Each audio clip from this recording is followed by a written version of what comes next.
Understood Gaur Aarush? Mass and weight बेटा, mass is always constant, mass never changes बेटा, है ना। ऐसे हम लोगों को लो तो हमारे बॉडी में क्या है, फ्लैश है, बोन है, ब्लड है, how much flesh, how much bone, how much blood, इन सबको टोटल करेंगे, दैट इज माय मास, है ना। जिस मैटर का वो बना हुआ है ऑब्जेक्ट, कितना मैटर है, how much, that is its mass. तो डिफाइन कैसे करते हैं, amount of matter content in a body is called its mass. और वेट किसको बोलते हैं, the force by which an object is attracted towards the earth is called its weight. Earth के ऊपर अगर मून पे जाएंगे तो the force by which any object is attracted towards the moon is called its weight, है ना। ठीक है बेटा, इस तरह से जुपिटर कहीं भी जाओ और स्पेस में anywhere, mass will never change but weight will go on changing. Moon पे जाओगे तुम्हारा वेट 1/6 हो जाएगा, है ना। अगर प्लैनेट जुपिटर पे जाओगे तो कहीं बढ़ जाएगा तुम्हारा बेटा। देवांश सर मरक्यूरी पे भी बहुत बढ़ जाएगा। मरक्यूरी पे नहीं बेटा, मरक्यूरी का फोर्स ऑफ ग्रेविटी अर्थ से कम होगा शायद, देखना ध्यान से, है ना। शायद 2 है, 2.3 के आसपास। कंपैरिजन पढ़ना, compare the force of gravity of earth and mercury. Okay, so will begin the class by chanting ओंकाराम। ज्यादा क्यों होता है let us chant ओंकाराम 3 times, chant ओंकाराम 3 times बेटा, let us chant ओंकाराम 3 times, okay।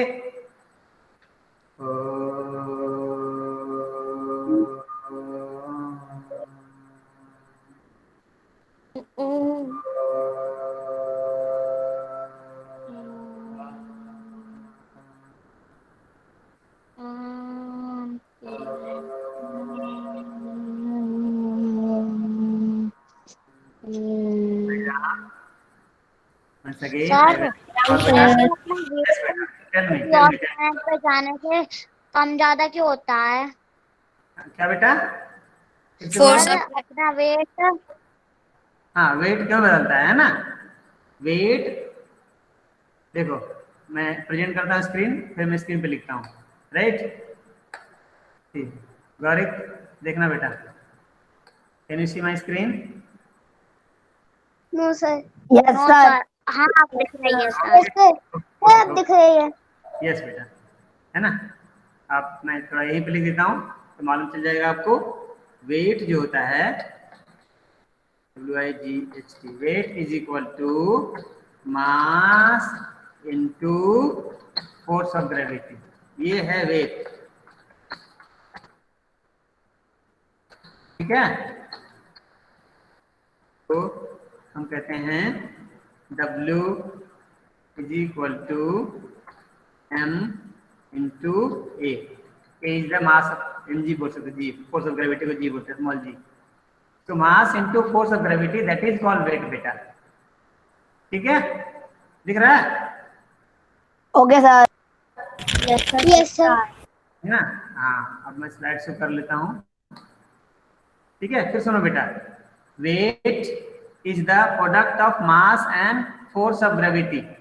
So this force of gravity of different planet or different satellite or different you can say star is different, right बेटा। So weight हम define करते हैं the force by which an object is attracted towards the center of the earth or any other heavenly body, that is called its weight, ठीक है बेटा।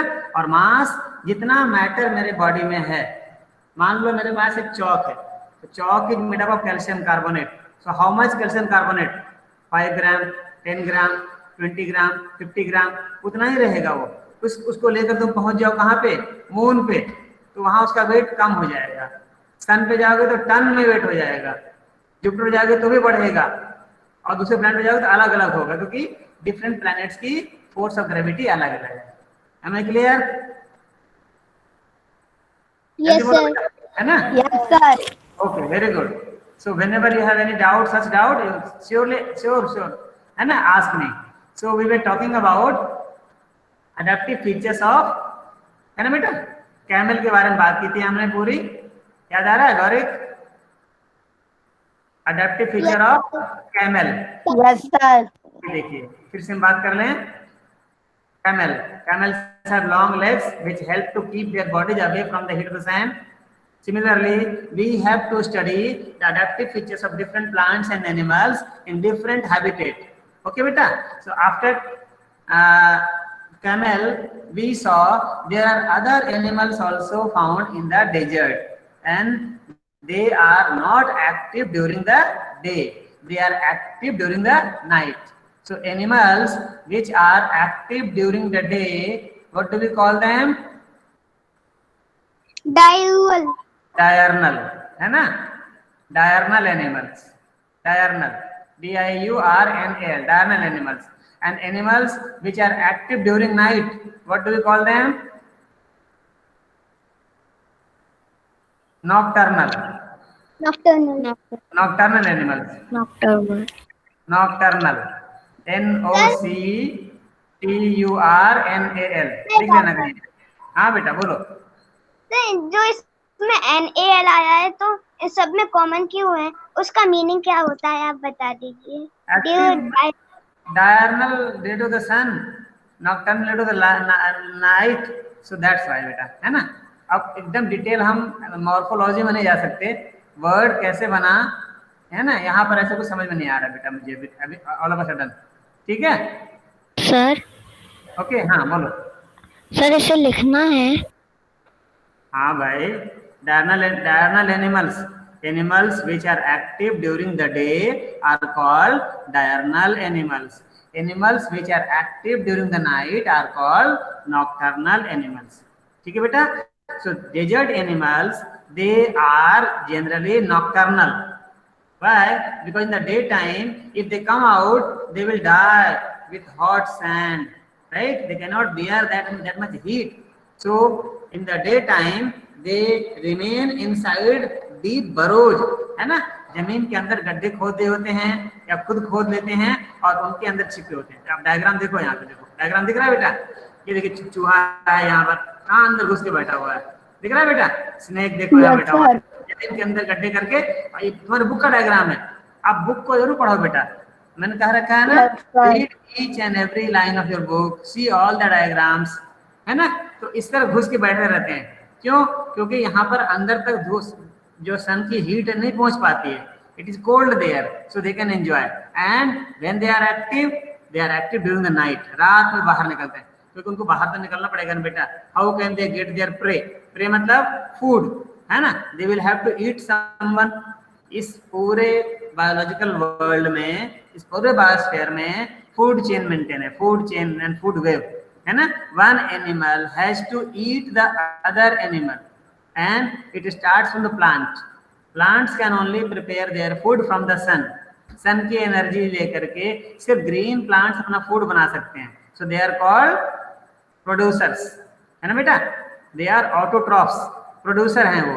And बाकी जितने भी एनिमल और प्लांट हैं, plants which do not have which cannot perform photosynthesis, means which do not have chlorophyll in their leaves, they cannot prepare their own food, so they have to depend on green plants directly or indirectly for their।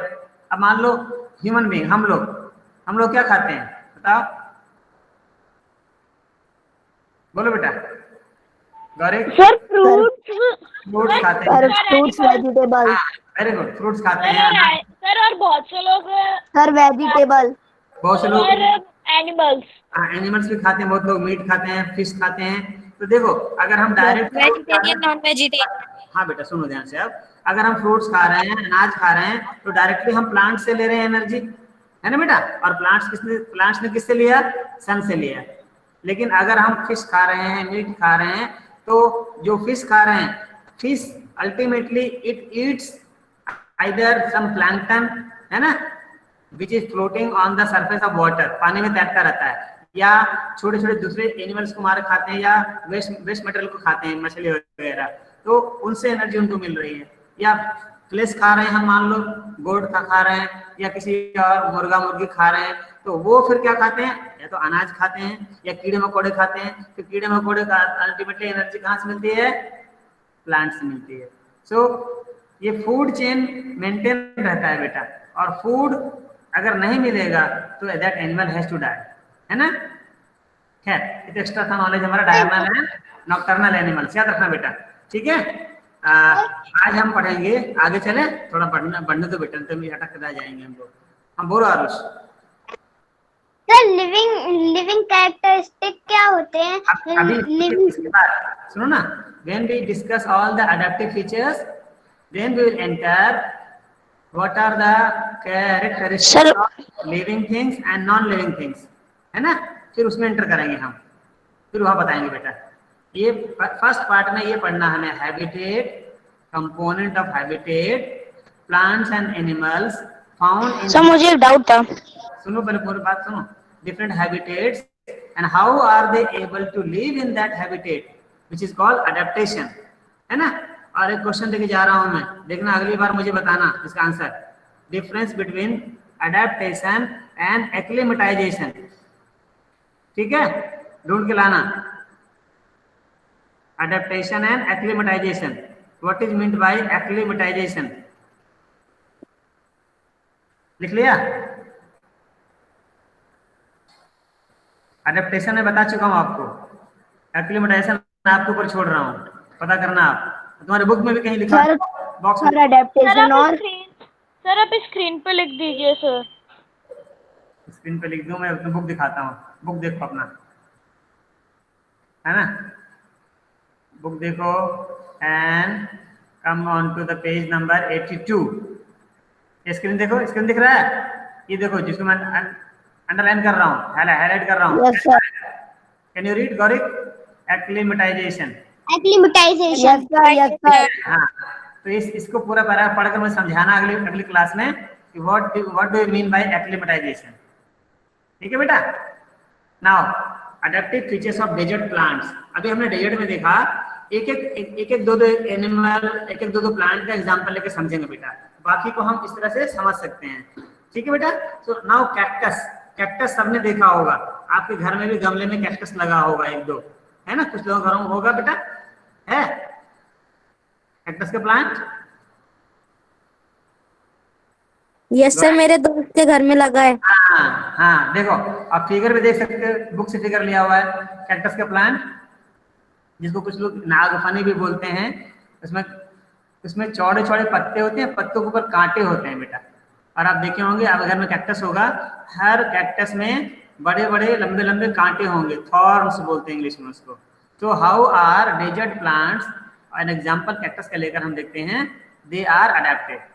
तो पहले तो मालूम है desert में किसकी कमी रहती है सबसे ज्यादा बेटा? वाटर। वाटर को कितना हम रोक पाते हैं, वाटर हम कितना बचा पाते हैं, that will be the magic of my survival, ठीक है बेटा। तो देखिए, the leaves in desert plants are either absent, very small, और they are present in the shape of spine. Spine means thorns. Spine पसंद है, थॉर्न लिख लो यहाँ पर। जिसको स्पाइन पसंद नहीं है, क्या लिख लो? थॉर्न्स, कांटे, ठीक है बेटा। तो क्या होते हैं, ध्यान से देखो, मालूम होगा आपने पढ़ा था पहले हम लोगों ने, ट्रांसपिरेशन पढ़ा था। ट्रांसपिरेशन याद आ रहा है? Yes sir. The loss of Yes, in the form of vapor from the stomata of the leaves is called transpiration. तो देखो, अगर लीफ ही नहीं होगा, या लीफ छोटा होगा, या लीफ कांटे बन जाएंगे, तो क्या होगा? ट्रांसपिरेशन अपने आप कम हो जाएगा, होगा ना बेटा। जब ट्रांसपिरेशन कम होगा तो वाटर का लॉस भी कम होगा, ठीक है। How does this feature help? This helps in reducing loss of water from the leaves through transpiration, ठीक है। दूसरा स्ट्रक्चर देखिए, द लीफ लाइक स्ट्रक्चर, जो आपको कैक्टस में पत्ता ऐसा दिखता है, actually it is not leaf, it is stem. Leaf is modified into spine, stem is modified into leaf, ठीक है बेटा। Photosynthesis is carried out by the stem. उसमें अब बोलो कांटा बन गया, तो कांटा कैसे करेगा? नॉन ग्रीन हो जाएगा वो, it can not do photosynthesis, then how will the cactus plant will prepare its food? So it is made by the stem. Stem करता है काम कौन? फोटोसिंथेसिस का, ठीक है। Because stem is green and it contains chlorophyll, ठीक है। और स्टेम के ऊपर में there is a waxy layer. Stem के ऊपर एक वैक्स का लेयर होता है, which also help to retain water. उससे भी पानी का लॉस नहीं हो पाता है बेटा, है ना, एनवायरमेंट में नहीं जा पाता है। ठीक है सर हाँ बोलो। सर और जो ये वैक्सी लेयर होती है ये जो सन की हीट की वजह से पानी को वेपराइज भी नहीं होने देती। हाँ बेटा, yes good. And most desert plants they have roots that go very very deep, है ना। कैक्टस का प्लांट या बबूल के प्लांट, इनके रूट बहुत नीचे जाते हैं बेटा, टू एब्जॉर्ब वाटर, क्योंकि डेजर्ट में पानी कहाँ होता है, बहुत नीचे होता है ना। तो उनकी जड़ें लंबी हो जाती है और वो पानी वहां से खींचती है। ठीक है बेटा, चलो। जहाँ पे क्ले सॉइल होती हाँ बेटा, तो any question, adaptive features of desert plants. अब समझ में आ रहा है ना चैप्टर हम क्यों पढ़ रहे हैं, हम ये जानना चाह रहे हैं, है ना। Different plants, different animals are there, but how are they survive there, वो वहाँ जिंदा कैसे रह पाते हैं।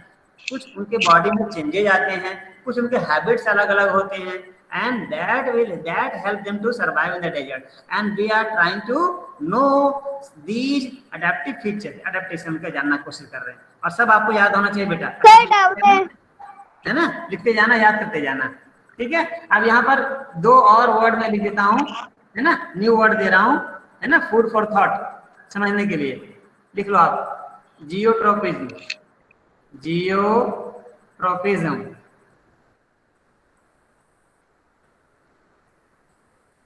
एंड दूसरा वर्ड लिखो फोटोट्रोपिज्म, और मुझे अगले क्लास में बताना इसके बारे में। ठीक है, फोटोट्रोपिज्म, फोटोट्रोपिज्म। ठीक है, 2 नए टर्म में दे रहा हूं, जैसे पिछली बार हमने बात की थी डायरनल एंड नॉक्टर्नल, है ना, जियोट्रोपिज्म एंड फोटोट्रोपिज्म। ठीक है बेटा, अभी मैं कुछ नहीं बता रहा हूं, आप पहले ढूंढना, you discuss then I will discuss. Next बेटा, अब हम मूव करते हैं माउंटेन रीजन में। ठीक है, अभी तक हम क्या पढ़ रहे थे,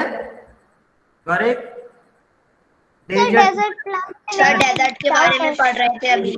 अच्छा, desert is a terrestrial habitat और aquatic habitat. Terrestrial habitat.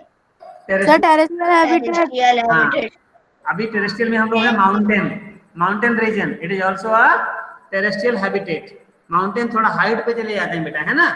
Mountain is a what can say elevated piece of land का वो पार्ट जो थोड़ा ऊपर तक चला गया है। और मालूम है ना, higher you go what do you feel, hotter और कोल्डर? So colder. आपको लगता होगा ना उल्टा है। अच्छा, आपको नहीं लगता ये उल्टा हो रहा है? भाई जब हम ऊपर जा रहे हैं तो सन के बहुत पास जा रहे हैं ना, के करीब जा रहे हैं हम तो। Yes sir. तो फिर हमको गर्मी लगनी चाहिए कि ठंडा लगना चाहिए? सर ठंडी। नहीं, ठंडी लगती है, गर्मी लगनी चाहिए सर, लेकिन गर्मी लगना चाहिए। सर हम पास जाएंगे तो हमें गर्मी लगनी चाहिए। सन के पास जा रहे हैं। देखिए एक्चुअली बेटा, सन की जो हीट आती है ना, वो directly it receives by the earth surface. Sun की रेज जब पहुंचती है एटमॉस्फेयर से होती हुई, it directly comes on the surface of the earth, और सबसे पहले अर्थ का सरफेस गर्म होता है। डायरेक्टली जो है एयर गर्म नहीं होता हमारा, जब सनलाइट आती है तो जब अर्थ की सरफेस गर्म होती है तो वहां के आसपास की हवा भी गर्म हो जाती है। And warm air is lighter. देखा होगा आपने, घर में अगर धुआं करो तो धुआं कहाँ जाता है, नीचे के ऊपर। सर वो ऑलवेज ऊपर जाता है। ऊपर जाता है सर, हवा हमेशा ऊपर जाता है, ऊपर ही जाता है। स्मोक ऑलवेज राइजेज, और इससे हमें एक वैल्यू मिलता है। सुनो ना, सर लेकिन हम स्मोक जो है सर बेटा, हमने हाँ सर स्मोक लेकिन मेरी मम्मी ने स्मोक फाउंटेन बनाया सर, उसका स्मोक सर वो नीचे जाता है। हाँ, उसमें आपने कन्वेक्शन का यूज किया होगा प्रिंसिपल, है ना। कन्वेक्शन का प्रिंसिपल यूज करके हम बनाते हैं। मोमबत्ती यूज करते हैं, उसमें मोमबत्ती जला देते हैं एक होल के नीचे, और एक होल के पास हम ले जाते हैं जलती हुई अगरबत्ती, उसका धुआं अंदर जाता है, क्योंकि मोमबत्ती जल रही है ना, वो बाहर से हवा को, ठंडी हवा खींचती है, और मोमबत्ती के पास क्या गर्म होकर ऊपर उठती है, इस तरह से जो धुआं को भी अंदर खींच लेती है। और हम ये दिखाते हैं कि देखो भाई, हमने एक मैजिक बनाया, स्मोक इज गोइंग डाउनवर्ड। बनाना उस ये मॉडल बना के दिखाना, रखना कभी बना के बेटा, ठीक है, वेरी गुड। कौन बोला, नाम बोलो बेटा अपना। सर अक्षत जैन। अक्षत सर मेरी जैन। मम्मी ने स्मोक फाउंटेन बनाया है। हाँ हाँ, उसको आप भी बना सकते हो बेटा, ये 7th क्लास में यस काम सर। आएगा। 7th यस क्लास सर, में। सर मैं बनाऊंगा। हाँ हाँ, सर 7th लेकिन क्लास। उसके लिए सर कांच का बेस चाहिए पड़ता है सर। उसे थोड़ी सी हवाई लग जाए सर तो वो ऊपर जाने लगता बिल्कुल है। बेटा, वो दिखने के लिए कांच का बेस लगेगा तो दिखते हैं साफ साफ। आप ऐसे कार्डबोर्ड बना भी सकते हो और उसमें भी दिखने के लिए एक बाहर से खाली सिर्फ ये कोई भी पॉलिथीन की शीट लगा सकते हो, उससे भी दिखता है ना। मोटा जो शीट आता है ना, वो ट्रांसपेरेंट सी शीट आती है, वो लगा सकते हो भी। Okay sir. मेरी बात सुनो सर मैं बेटा। बनाऊंगा। हाँ, तो अभी हम लोग इसके पहले फैसला कर लेना भाई, उल्टा क्यों हो रहा है। हम जब सन के पास जा रहे हैं तो गर्मी लगे, ठंडा क्यों लगता है। ठीक है बेटा, तो मैंने बताया स्मोक ऊपर जाता है और इससे हमें एक ह्यूमन वैल्यू भी मिलता है बेटा, हमें ज्ञान सीखते हैं, है ना। आपने पढ़ा होगा छोटे क्लास में, कविता पढ़ी होगी, सीखो। कविता कैसे सीखो, है ना। और जैसे आपने पढ़ा होगा, कुछ लाइन में सुनाता हूँ, आप लोग पूरी कविता ढूंढना। और बहुत अच्छी कविता है, हमें संदेश देती है हमेशा पॉजिटिव रहने की। फूलों से नित हंसना सीखो, भौरों से नित गाना, झुकी हुई डाली से सीखो, तुम सीखो शीश झुकाना, है ना। उसी में आगे पढ़ते जाते हैं। और धुएं से सीखो हरदम ऊंचे पर ही चढ़ना। धुआं हमेशा ऊंचा पर जाता है, तो हमें भी क्या करना चाहिए, हमें भी मेहनत करनी चाहिए, खूब मन से पढ़ाई करनी चाहिए। और जो हमने एक लक्ष्य बना रखा है, जो हमारा एम है, जो हमारे मम्मी पापा हमें इतना हेल्प कर रहे हैं, हमें इतने अच्छे खाना पीना, आपको कोई परेशानी होती है क्या घर में, बोलो बेटा, है ना। सब कुछ दे रहे हैं पेरेंट्स आपके। School yes sir. स्कूल पढ़ने के लिए। Yes sir. हमें क्या करना चाहिए, मन लगाकर पढ़ाई करनी चाहिए। और अगर अपने सिलेबस का हमने पूरा कर लिया है तो आगे क्लास का बुक लेकर के पढ़ना चाहिए हमें। बैठे रहने से कुछ नहीं काम चलेगा बेटा, है ना। तो जो जितना मेहनत करेगा उतना सफल होगा। तो धुआं हमें हमेशा आगे बढ़ने की प्रेरणा देता है ना। चलो वो तो दूसरी बात हो गई बीच में, ठीक है बेटा। तो धुआं ऊपर जाता है क्योंकि धुआं क्या होता है, वार्म होता है, गर्म होता है, इसलिए बेटा।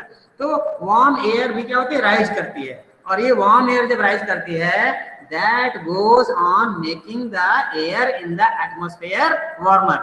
तो ये वार्म एयर बहुत दूर तक नहीं जा पाती है, बहुत ऊपर तक जाने पर क्या होती है, खत्म, उसकी हीट खत्म हो जाती है।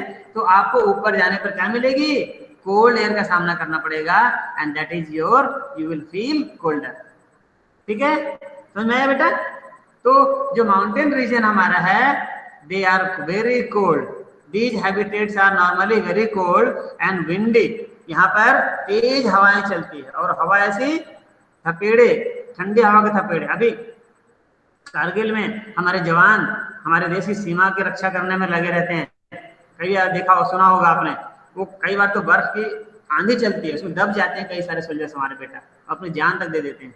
अभी आप देखो, अभी चाइना बॉर्डर से हमारा कितना कॉन्फ्लिक्ट चल रहा है, लद्दाख वाला बॉर्डर पे, अपने न्यूज देखते हो ना आप लोग, है ना। तो इतनी हाइट पे हमारी सेना, हमारे सैनिक भाई सभी लोग रहते हैं, और उनको देखो कितना हार्श क्लाइमेट कंडीशन वहां पर है।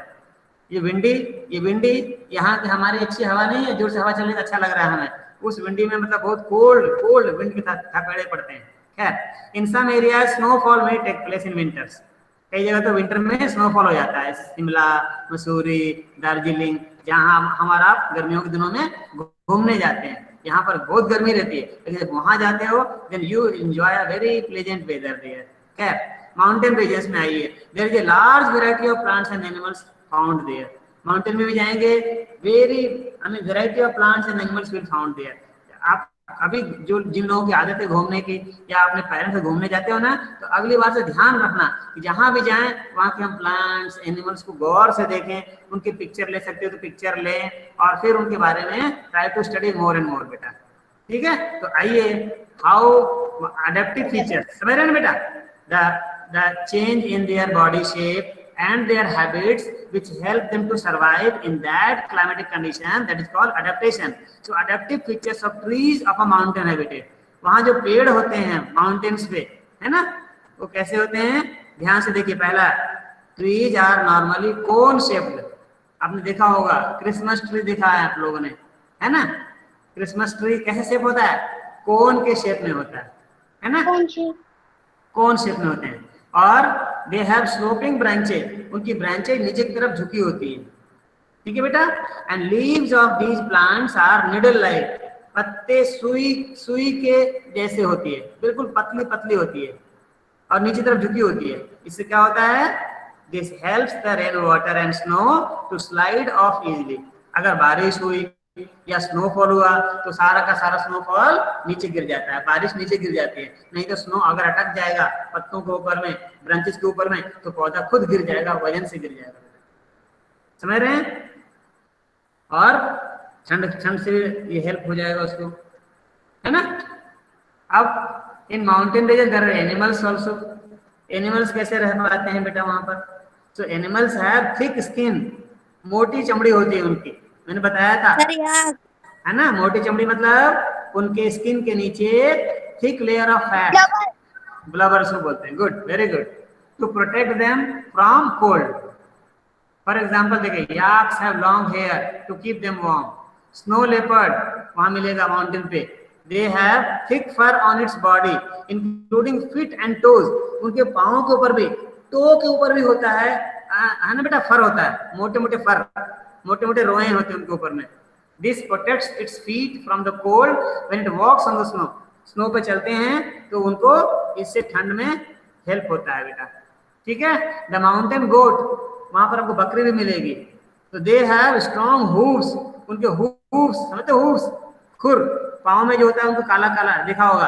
अगर आपने बकरी कोई आसपास आपने देखा है। होंगे तो उनके पाँव में छोटे छोटे काले काले रंग के होते हैं। गाय को भी देखो खुर होते हैं, है ना बेटा। इंग्लिश में क्या होता है, हूव्स, है ना, हूव्स।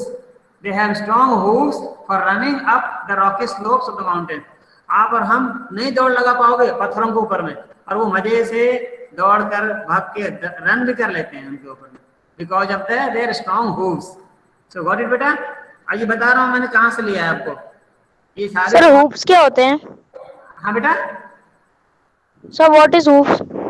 हूफ मतलब देखो, अपने पाँव है ना बेटा, अपने पाँव में कोई जूते नहीं है, भगवान ने दिए हैं। लेकिन आप जानवरों को देखो, पैरों में नीचे उनके ब्लैक कलर का एक हार्ड मांस होता है जिससे वो आराम से जमीन पे पत्थरों पे चल लेते हैं। That is called their hoof. Yes sir. पैरों में खुर होते हैं, हिंदी में खुर बोलते हैं। मैं लिख के दिखाऊं क्या खुर? एक मिनट। हाँ जी, ये हाँ जी देखिए, खुर, खा में छोटी ऊ की मात्रा और र, इसको बोलते हैं खुर, ठीक है। इंग्लिश में बोलते हैं okay sir. Hoof. Hoof word है, सिंगुलर हूफ है और उसका प्लूरल हूफ्स होते हैं, हूफ्स, ठीक है। हूफ्स होते हैं उनके, और उसके वजह से वो आराम चल लेते हैं। हाँ, मैं बताना चाह रहा था कि how from where I have taken these points. अब देखिए, यस, ध्यान से देखो बेटा, बुक देखो अपनी, है ना, लोक एट योर बुक बेटा।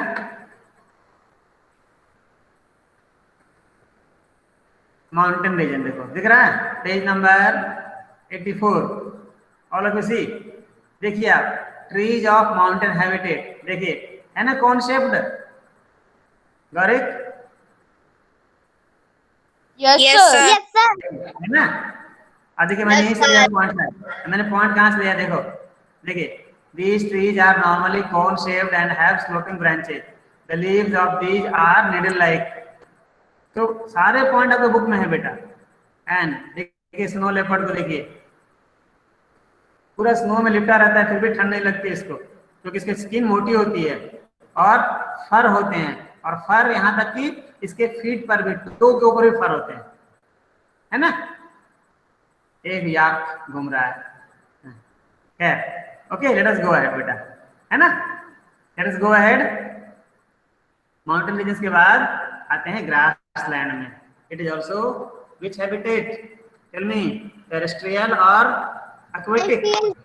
टेरेस्ट्रियल, जमीन पे। हाँ, when plants or animals live on the land, they are said to be in terrestrial habitat, है ना बेटा। तो ग्रास लैंड, ग्रास लैंड में देखिए adaptive features of lion. Grassland में जनरली लंबी लंबी घास होती है बेटा, और it's a part of the plain, मैदानी एरिया होता है, लेकिन लंबे लंबे बड़े बड़े घास होते हैं और बहुत मोटे मोटे पेड़ नहीं होते, और पेड़ों के बीच में भी बड़े बड़े कोटर होता है ना, पेड़ के बीच में कभी कभी जो स्टेम होता है ना, स्टेम में गैप बन जाता है बड़ा सा, उसमें कुछ एनिमल छुप सकते हैं, ये भी वहां पर नहीं होता, लंबे लंबे घास होते हैं, right. So adaptive features of lion, देखो lion's colour is brown colour, and because of this color it can hide itself in the surrounding।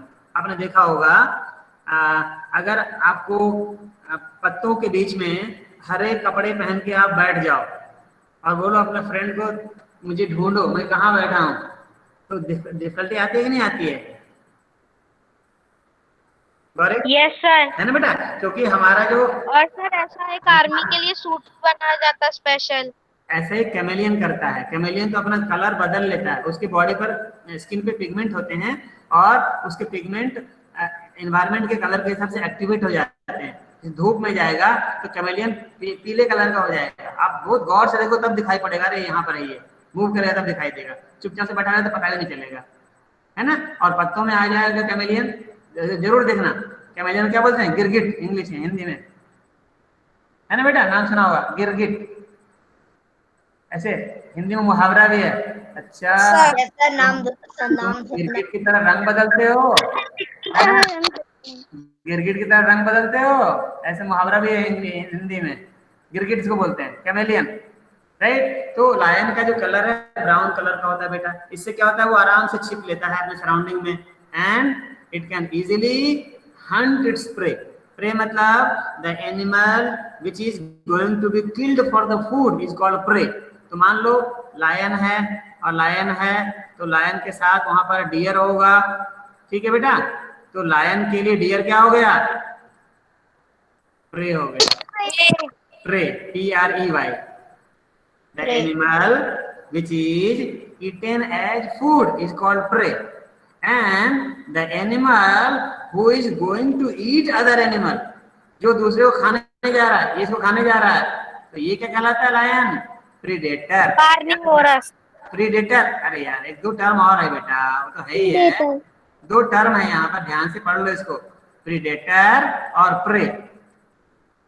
Pray मतलब शिकार, जो जैसे लायन डियर को खा लेगा तो डियर उसका प्रे हो गया, और डियर के लिए लायन क्या हो गया, प्रीडेटर हो गया, शिकारी हो गया वो, ठीक है।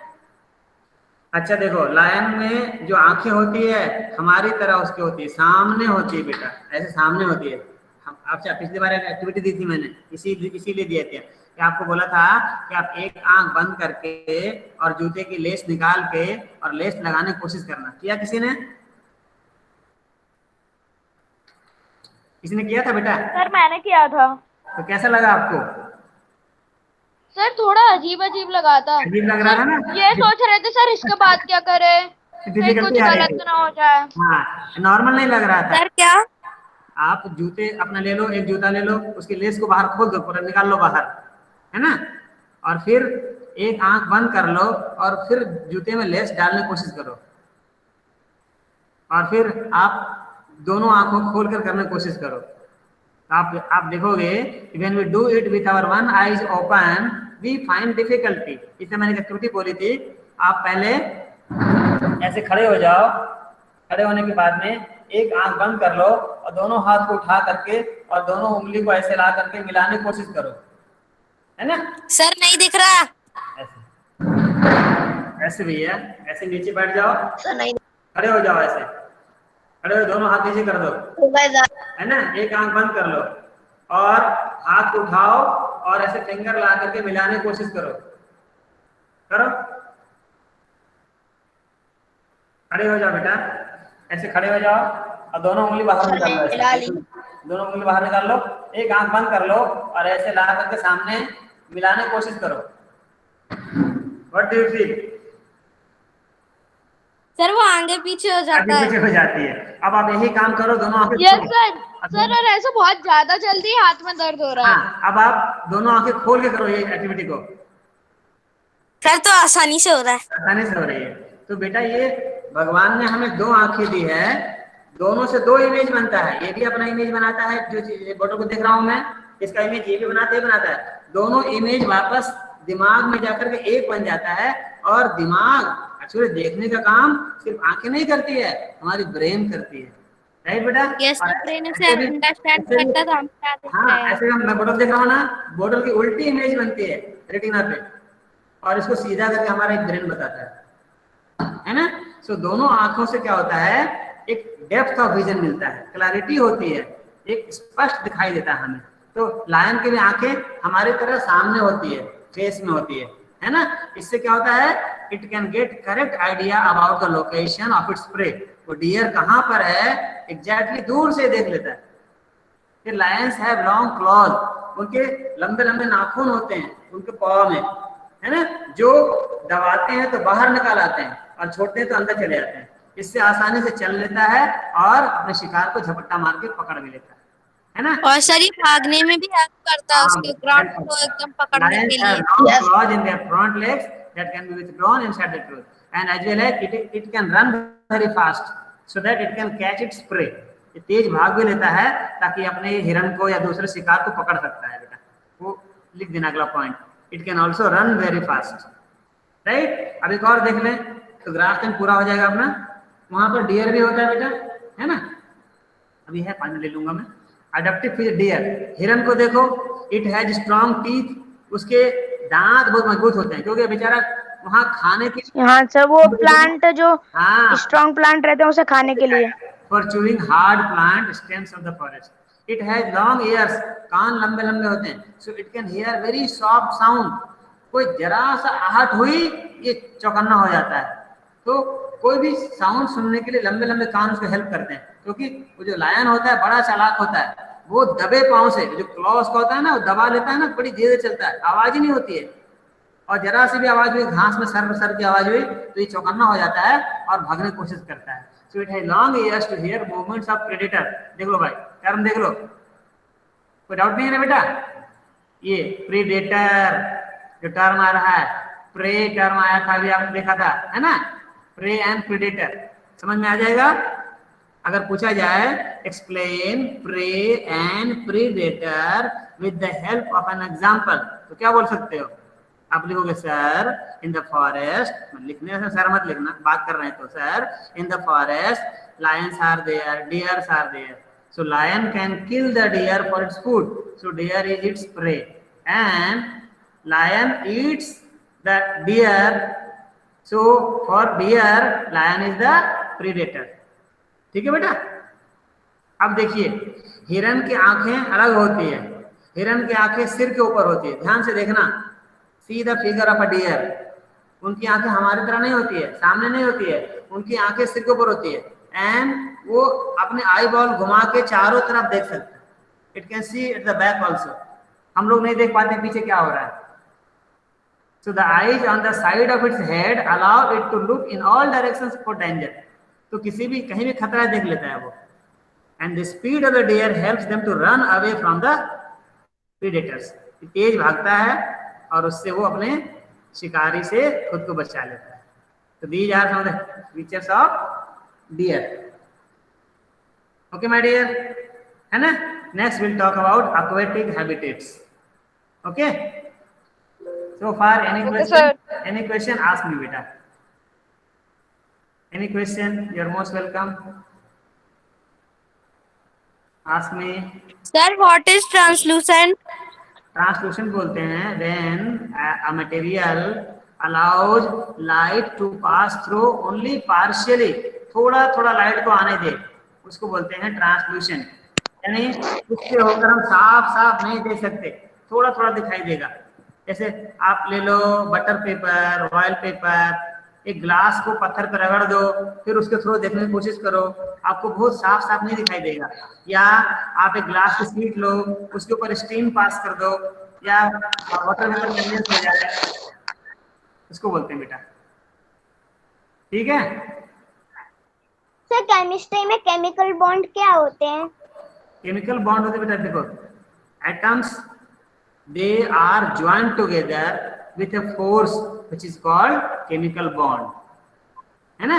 जैसे आप एग्जांपल लीजिए वाटर का, तो वाटर बना हुआ है हाइड्रोजन और ऑक्सीजन का, तो ऑक्सीजन और हाइड्रोजन आपस में जुड़े हुए हैं with a force which is called chemical bond. A chemical bond, ionic bond, different types of chemical bond, ionic bond, covalent bond, है ना? इस तरह से हम पढ़ेंगे इसके बारे में, है ना। कभी एक्स्ट्रा पीरियड का मिल जाए then I will explain you, है ना, मोर। सर जो जैसे भी कोई एलिमेंट होते हैं तो उनके वो केमिकल नेम कैसे बनाए जाते हैं? केमिकल नेम तो देखो इस पूरी दुनिया में एक नाउन है, सबका नाउन एक है बेटा, है ना। बिना नाउन का हम किसी को बोल नहीं सकते हैं। तो नेम तो दिया हुआ है, नेम तो देते हैं जब डिस्कवरी होती है या इन्वेंशन होती है तो उसका एक नाम दिया जाता है। तो नाम के ऊपर मत जाओ। अब एक नाम पूरी दुनिया में एक होता है, वो IUPAC एक इंटरनेशनल यूनियन है, वो नाम देती है। तो ऐसे प्लैनेट्स का नाम देते हैं वो लोग, ऐसे सारे एलिमेंट्स का नाम दिया हुआ है। ये इसका नाम आयरन होगा, कॉपर, टिन, लेड, है ना। तो IUPAC के नाम है। सर हाँ यस। सर जितने भी प्लैनेट्स है उनका नाम किसी ना किसी साइंटिस्ट के ऊपर रखा गया है, पर जो हमारी अर्थ है उसका नाम किसी साइंटिस्ट के ऊपर नहीं रखा गया। नहीं नहीं, अर्थ तो भाई बहुत मुश्किल से नहीं। प्लांट्स और एनिमल्स का नाम उसमें देखो दो नाम है बेटा। साइंटिफिक नेम में जाओगे ना प्लांट्स और एनिमल्स का, तो मैंने बताया था उसका एक जेनरिक नेम है, एक स्पेसिफिक नेम है, स्पीसीज का नाम है। जैसे आप देखो हमारा नेशनल फ्लावर क्या है? लोटस।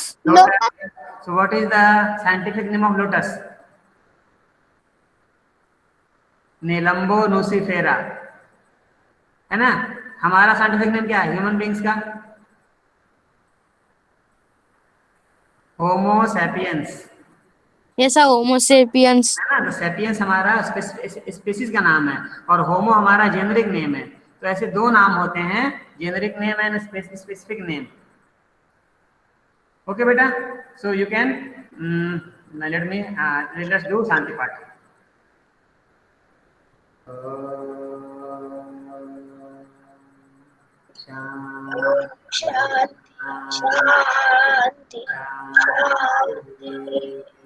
यस बेटा। Sai Ram, thank you sir, bye sir. Sai Ram sir, thank you sir, bye sir. Sai Ram sir, thank you sir, bye sir. Thank you.